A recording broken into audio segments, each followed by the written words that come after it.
coming at you today with a really quick 5 amazing comic books you must read. These are all graphic novels, which means they're out in collection form at the moment, so you need to get down to your local comic book shop and pick these up ASAP.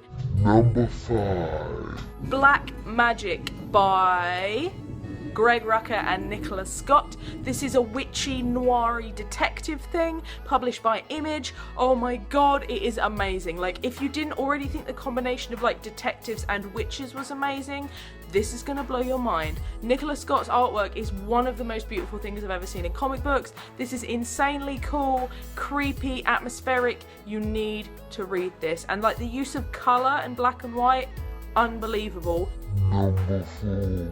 Batgirl of Burnside, volume 1 of 2 currently. I think the third one's out within the next few months, by the dream team of Brendan Fletcher, Cameron Stewart, Babs Tarr. I can never stop talking about these. I might have even put Batgirl in my last video, I can't remember. Basically, it's amazing. It's a younger Barbara Gordon again. It's the front cover with her taking a selfie. You've probably seen it. It's so good. Babs Tarr's artwork is like all the right kind of mix of like adorable but also like kick-ass action-packed. Like, yes, read this thing. It's also a really great first comic book for like young women getting into comic books and young men getting into comic books, and everyone, literally everyone needs to read Batgirl of Burnside because oh my god, it's such a good superhero book. Plus her with her kind of like work of technology, it's very like current and modern. It's really great. It's a really good introduction to Batgirl. So yeah.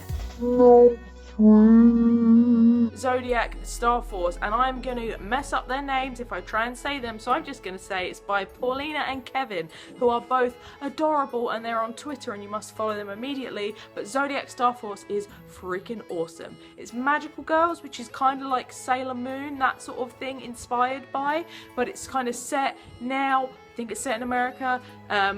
They are kind of dealing with high school, but also dealing with the fact they are literally magical girls with powers who have to fight the forces of evil.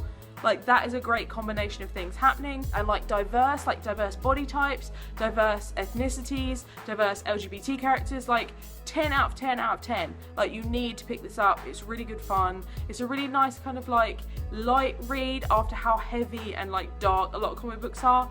Really, really, really good. And also Paulina's artwork is so crisp and colourful and just joyous, and I love all their hair. Number 2. Tokyo Ghost by Rick Remender and Sean Gordon Murphy. Now, Rick Remender did Deadly Class, which I mentioned in my other video. I'm a huge Remender fan. Tokyo Ghost is probably one of my favourite things ever. Like, it's like a little bit Matrixy, like dystopian future plus technology. I'm not really doing it justice apart from to say it's absolutely amazing. It ticks all my boxes. The characters are awesome. Sean Gordon Murphy's artwork is stunning, like absolutely stunning. I need to absorb everything he does because the stuff in Tokyo Ghost is out of this world. Please read it if you want something that is a little bit dark. Number 1. I read this last night and oh my god, I have not stopped thinking about it. Paul Dini's Dark Knight. Night spelled like nighttime, not night suit of armor night. It's about, basically, it's kind of like semi-autobiographical. So it's about when Paul Dini got jumped and beaten up while he was working on Batman the Animated Series, and how Batman kind of turned his life around a little bit. Like, it's not about like the whole history of the animated series or anything. It's very much about Paul Dini and the impact that Batman had on his life. And as someone with like a very active imagination who's really always been into like cartoons and comics and movies and fictional stuff, it really resonated with me. Like, oh my god, the artwork is gorgeous. Like, it's just, it was really like, it was one of those reads where you read it and then you put it down and you're like, whoa. It was really touching and emotional, but also fun and like really interesting to read and really well executed. Like, wow, one of the best books I've read in years. Paul Dini's A Dark Knight is kind of similar, actually very similar to Dean Tripp's Something Terrible, which I also recommend picking up online. You can download it from his website for like a very small fee, and it's awesome. It's about the artist Dean Tripp dealing with some of his own personal demons, again via Batman, via his imagination. It's very similar.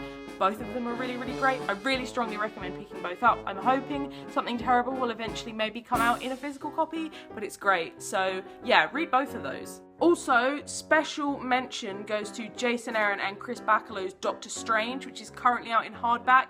I think it's like the first 4, 5 or 6 issues in that hardback. It's so beautiful. Like, admittedly, I had not read any Doctor Strange before that, and oh my god, what a great place to jump onto it. It's the most recent Marvel series of it, and it's so good. Like, Jason Aaron nails it, and he was already nailing, like, the Mighty Thor was perfect, but Doctor Strange is also incredible, and Backlow's artwork is just gorgeous. Like, I want the movie to look like that, and I'm sure the movie's going to be like more Inception-y, but oh my god, I literally want the movie to just be an adaptation of this comic book. Wow. Anyway, go and pick those up from your local comic book shop. Thank you all for watching, hope these have helped, and I will see you on the dark side.